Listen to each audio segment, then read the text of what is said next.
Bencana tanah bergerak melanda desa Padasari, Kecamatan Jatinegara, Kabupaten Tegal, Jawa Tengah, Jumat lalu.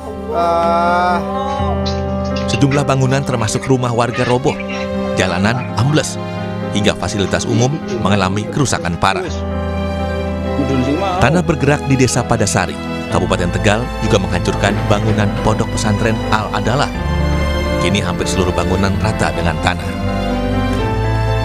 Sementara seluruh santri telah dipindah ke Ponpes Al-Adalah II yang tidak terdampak bencana tanah bergerak. Data BPBD mencatat setidaknya ada 596 kepala keluarga atau 2.453 jiwa terdampak akibat bencana tanah bergerak. Pemerintah Kabupaten Tegal telah menyiapkan lahan milik perhutani untuk dibangun hunian sementara. Kita ini sedang berproses, Pak. Kemarin kami sudah survei bersama tim teknis dan juga dari perhutani untuk persiapan lokasi huntara, hunian sementara. Kemarin sudah kami putuskan, titiknya ada di sampingnya Ponpes Al-Adalah II yang saat ini menjadi tempat pengungsian santri, Pak. Untuk proses pembangunannya sudah siap, tinggal penentuan lokasi dan proposal kami kirim sudah siap untuk dilaksanakan. Karena huntara ini nanti menggunakan bangunan knockdown, Pak. Jadi akan cepat pembangunannya. Baik. Satu rumah dua hari bisa selesai. Menurut warga, tanah bergerak kali ini menjadi bencana yang paling parah yang pernah terjadi di desa mereka. Selain mengungsi di 8 titik posko pengungsian, sebagian warga mulai mengamankan harta benda karena khawatir akan kondisi tanah yang masih bergerak. Rubuh udah gitu. Roboh, rusak parah. Awal mulai hari Jumat. Hari ini baru kali ini saya kan umur 65 tahun. Baru pernah. Baru ngalami yang seperti ini yang rusak itu semakin parah luar biasa. Sampai itu sampai hampir ambruk. Jadi kali. Wakil Presiden Gibran Rakabuming meninjau lokasi bencana tanah bergerak di Desa Padasari, Kabupaten Tegal, Jumat lalu. Dalam kunjungannya, Gibran memastikan pemerintah akan menjamin hak-hak dan keselamatan warga. Gibran juga meminta warga agar tidak memaksakan diri kembali ke rumah karena kondisi tanah yang masih bergerak. Lapangan yang ada di atas sana sudah tidak memungkinkan lagi untuk dibangun kembali. Karena pada saat saya ke sana ini tanahnya masih bergerak dan terus bergerak. Tadi saya sampaikan di pengungsian yang ada di sana, sekarang prioritasnya adalah keselamatan warga. Akan segera dibangun huntara dan huntap. Relokasinya nanti di mana? Nanti yang menjelaskan Pak Gubernur dan Pak Bupati. Yang jelas sudah tidak mungkin lagi untuk kembali ke atas. Akibat musibah tanah bergerak, lebih dari 2.000 jiwa mengungsi di 4 posko utama. Sebagian di antara mereka kehilangan rumah karena rusak parah. Pergerakan tanah terjadi saat hujan dengan intensitas tinggi melanda wilayah tersebut. Tim Liputan Kompas TV.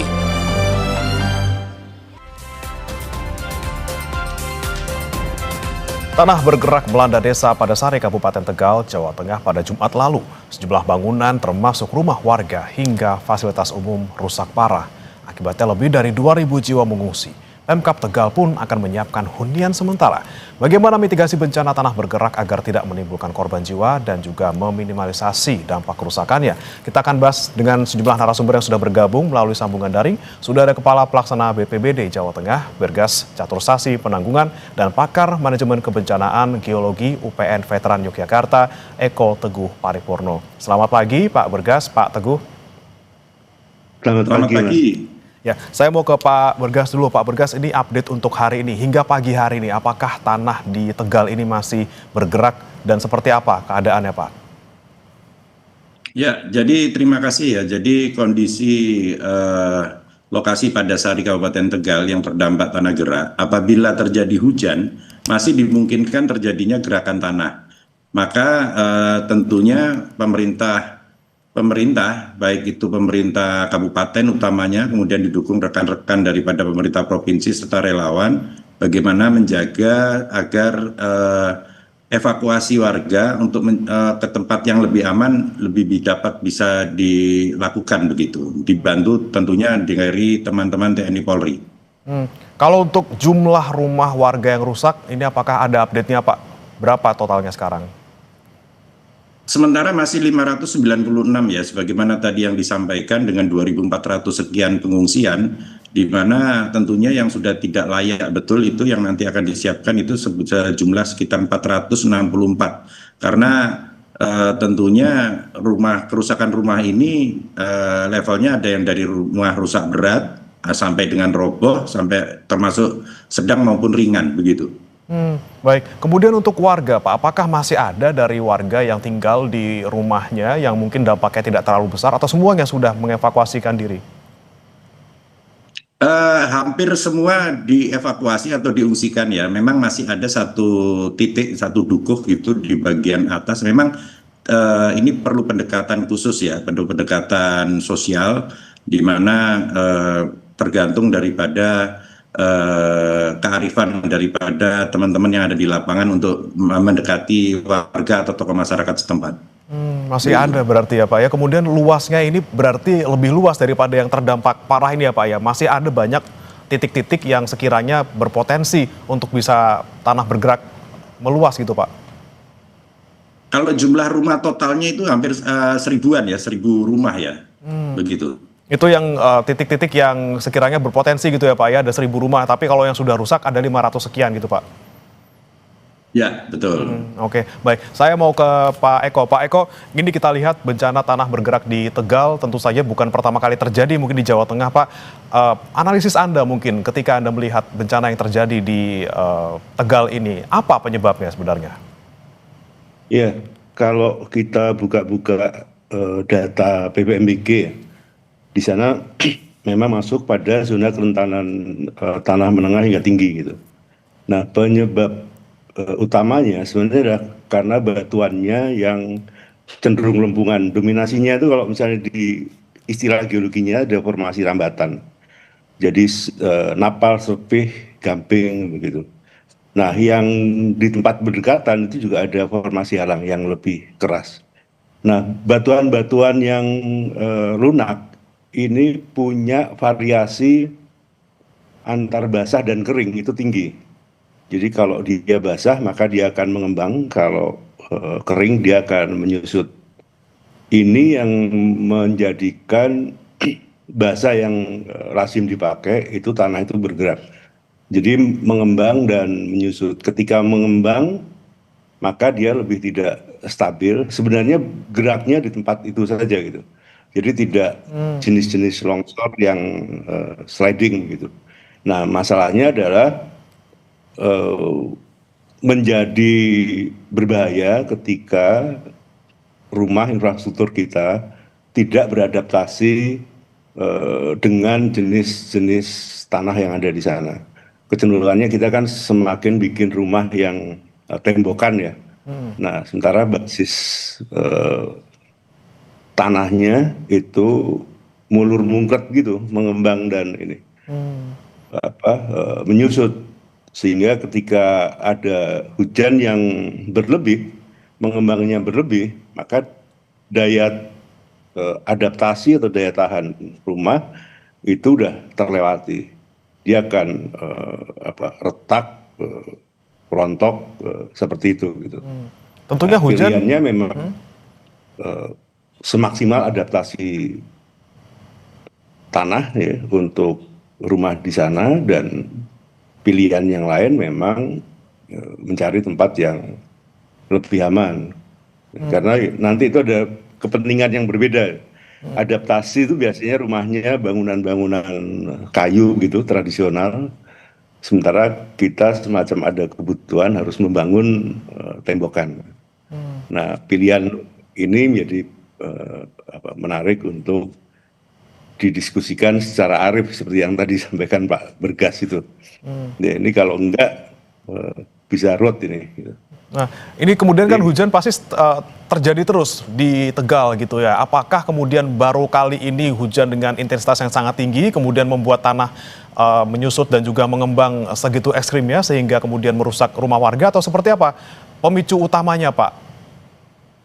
Ya, prinsip dasarnya tadi. Jadi ketika menerima air dengan jumlah yang tinggi itu mengembangnya akan tinggi gitu. Nah, sekarang sedang musimnya anomali curah hujan, sehingga dalam tanda petik ya wajar apabila risikonya meningkat.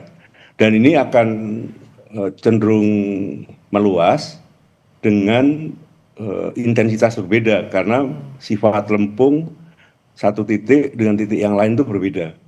Jadi kalau kadar ilit monomorillonitnya berbeda begitu, tergantung persennya, maka respon terhadap airnya itu juga akan berbeda. Saya pernah ke kawan-kawan di sana untuk menguji tanahnya sendiri, itu apakah punya responsibilitas terhadap air tinggi atau rendah dengan mencampurnya dalam gelas begitu atau bejana. Yang kita lihat kalau perubahan dari kering ke airnya itu tinggi, maka disarankan bikin rumahnya itu yang bisa adaptasi terhadap itu. Kalau kearifan lokal di tempat yang lain yang ini ada istilahnya membuat rumah dengan tidak tembokan, dengan kayu, lantas adaptasinya itu dengan merubah atau menggeser tiang dari waktu ke waktu. Nah, ini adaptasi yang bisa dilakukan kalau misalnya tidak nyaman untuk pindah. Tapi itu tadi gitu. Rumah yang kita bangun itu harus rumah yang beradaptasi terhadap tanah tempat kita. Baik. Nah, daerah ini tidak harus memerlukan morfologi ekstrim, beda tinggi yang ekstrim gitu. Landai aja udah dia bisa bergerak. Sering kita kejebak pada kalau longsor itu harus miring gitu. Ini tidak harus miring kuat. Jadi undulating ya, landai atau bergelombang itu tidak memungkinkan. Oke, baik. Itu, Mas. Nah, ini yang kemudian saya ingin ditanyakan ke Pak Bergas. Pak, ini kalau kita lihat tadi ada opsi gitu ya, adaptasi rumah-rumah yang dibangun di sana atau ya relokasi sekalian. Opsi mana yang paling memungkinkan mungkin dari diskusi Anda bersama dengan pihak-pihak lainnya, Pak? Ya, jadi pertama tentunya pemerintah mengutamakan adalah keselamatan masyarakat atau keselamatan warga. Maka yang paling memungkinkan itu pertama adalah evakuasi di tempat pengungsian. Selanjutnya, karena ini potensi tanah itu masih ada potensi gerakan, tentu pilihannya adalah di wilayah-wilayah secara detail yang tidak banyak terjadinya gerakan. Maka upaya relokasi menjadi solusi.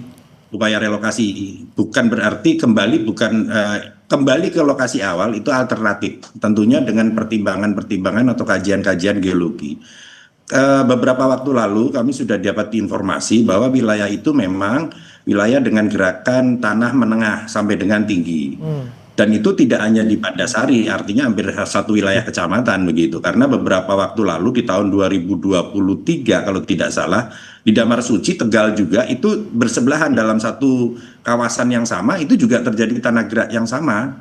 Begitu. Tentunya upaya relokasi menjadi memungkinkan. Betul apa yang disampaikan beliaunya Kang Ete bahwa berharmonisasi dengan lingkungan menjadi penting. Karena selama ini masyarakat membangunnya tembok begitu. Padahal struktur beton bertulang itu pada saat terjadi tanah gerak, dia pasti langsung rusak. Beda dengan kayu.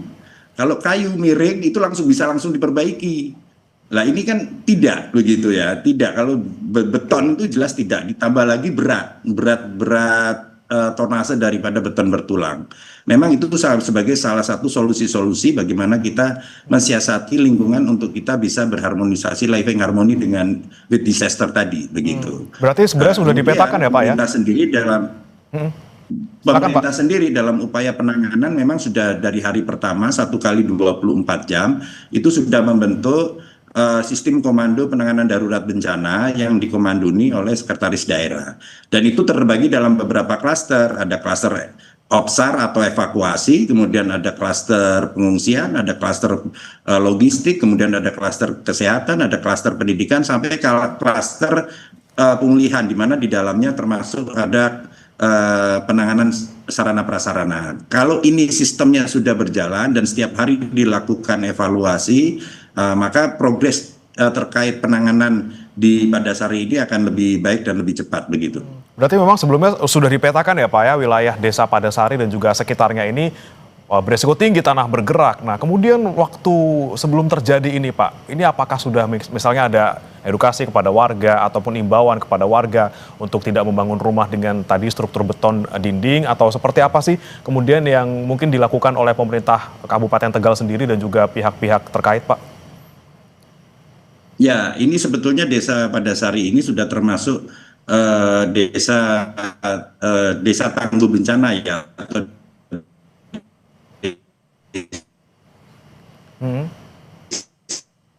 desa yang dibangun oleh masyarakat. Hal-hal seperti ini, maka dari awal itu informasi sudah langsung didapatkan ke kami, kemudian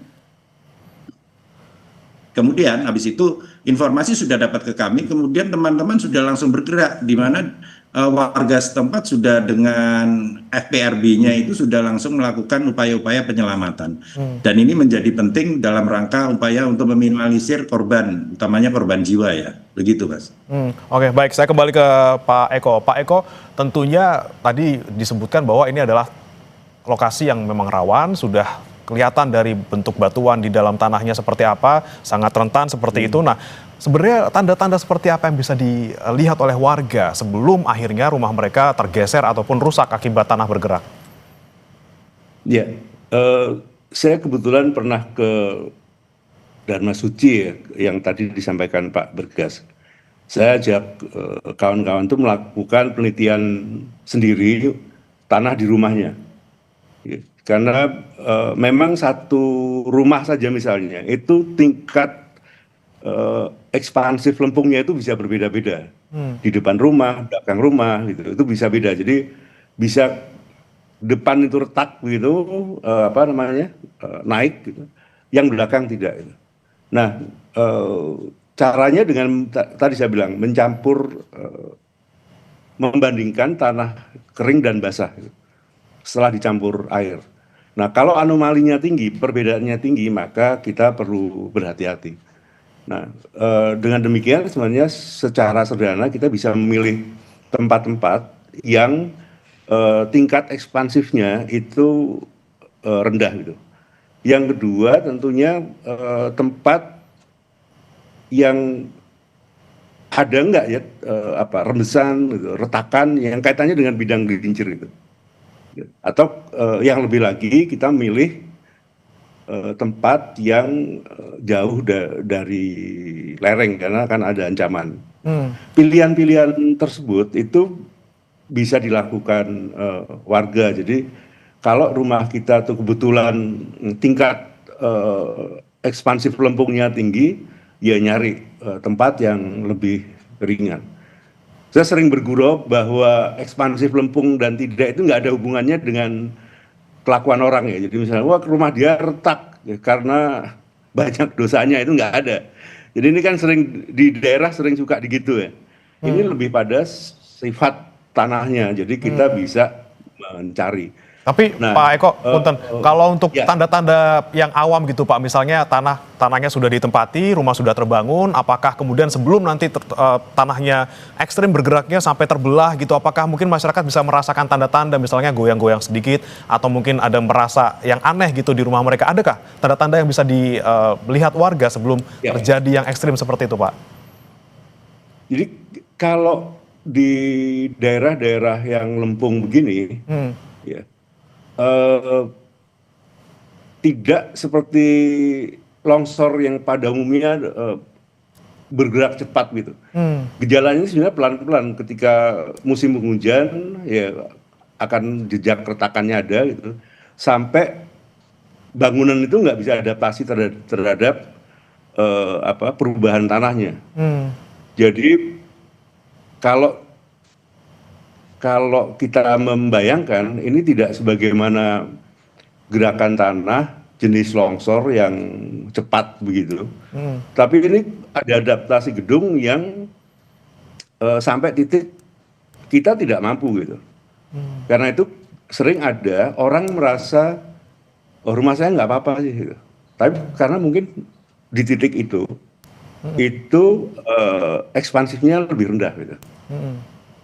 Jadi tidak cepat ya, tapi prosesnya itu pelan-pelan sampai kita nggak sanggup. Nah, kebetulan kalau penjenuhannya bareng, ya tingkat ekspansifnya sama, maka itu proses itu terjadi pada luasan yang besar dan bersamaan, seperti yang terjadi sekarang. Artinya bangunan itu secara bersama-sama tidak mampu lagi beradaptasi terhadap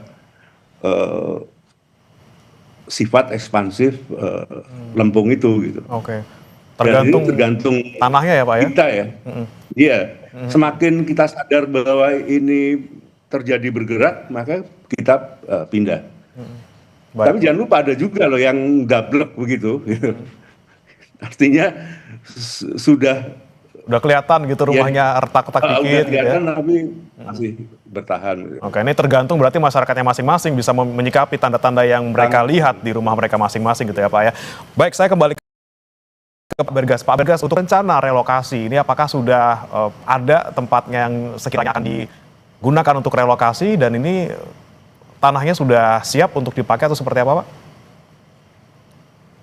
Ya, jadi untuk relokasi sebagaimana yang disampaikan oleh beliau Pak Bupati Kabupaten Tegal bahwa lokasi yang akan dijadikan tempat relokasi adalah lahan perhutani, di mana komunikasi ini sudah berjalan dari awal bahwa perhutani untuk bisa mendukung untuk dilakukan tempat sebagai tempat relokasi.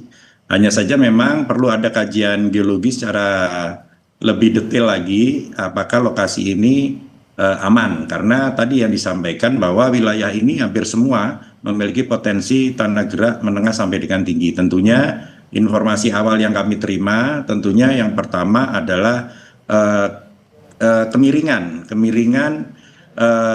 tidak sampai, kalau yang tanah gerak ini kan hampir di 30 derajat ya, itu hampir semuanya bergerak. Kalau yang di sekitaran mungkin bisa kurang dari 5 derajat. Nah, itu mungkin lebih dipertimbangkan lebih aman lah. Tentunya ini akan lebih detail lagi, akan dilakukan kajian geologi oleh ESDM provinsi rencananya hari ini untuk memberikan rekomendasi. Itu yang pertama. Yang kedua, setelah pasca lokasi sudah ditentukan, maka yang digerakkan adalah land clearing atau penataan lahan yang harus segera dilakukan, karena apa? BNPB pada prinsipnya langsung Kepala BNPB juga kami sudah komunikasi, sudah setuju untuk segera dilakukan upaya pembangunan. Tidak harus seluruhnya dulu, yang penting land clearing ini bisa dilakukan secara bertahap. Mana yang bisa dikerjakan segera dikerjakan untuk bangunan dari BNPB bisa langsung diturunkan ke sana untuk dibangunkan, begitu. Targetnya kapan Pak mulai dibangun huntarannya kira-kira Pak? Ya secepatnya ya, karena ini sudah pada prinsipnya tanahnya sudah ada.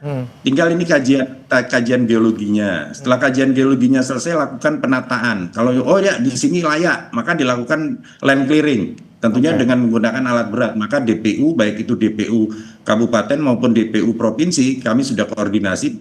Peralatan sudah ready, siap untuk melakukan. Kalau itu sudah bisa dieksekusi, maka dari BNPB akan turun untuk menentukan mana yang harus segera dibangun, begitu. Tentunya secara bertahap karena jumlahnya kan luar biasa ya. Targetnya 464 dulu, dan itu bisa terus berkembang begitu. Tinggal nunggu kajiannya, kalau sudah dipastikan aman semuanya langsung dikerjakan Pak Bergas ya. Terakhir saya ke Pak Eko. Pak Eko, untuk rencana pembangunan hunian sementara ini, kajian-kajian seperti apa yang harus diperhatikan? Kemudian apakah memang harus jauh dari tempat yang sekiranya masih berpotensi tanah bergerak, atau seperti apa kemudian yang harus diperhatikan Pak? Ya, standar yang baik, saya percaya kawan-kawan SDM Jateng, ya, Mas Agus dan kawan-kawan itu paham betul gitu. Tentu mencari litologi bebatuan tempat yang tidak mudah ekspansif, jadi bukan lembungan begitu.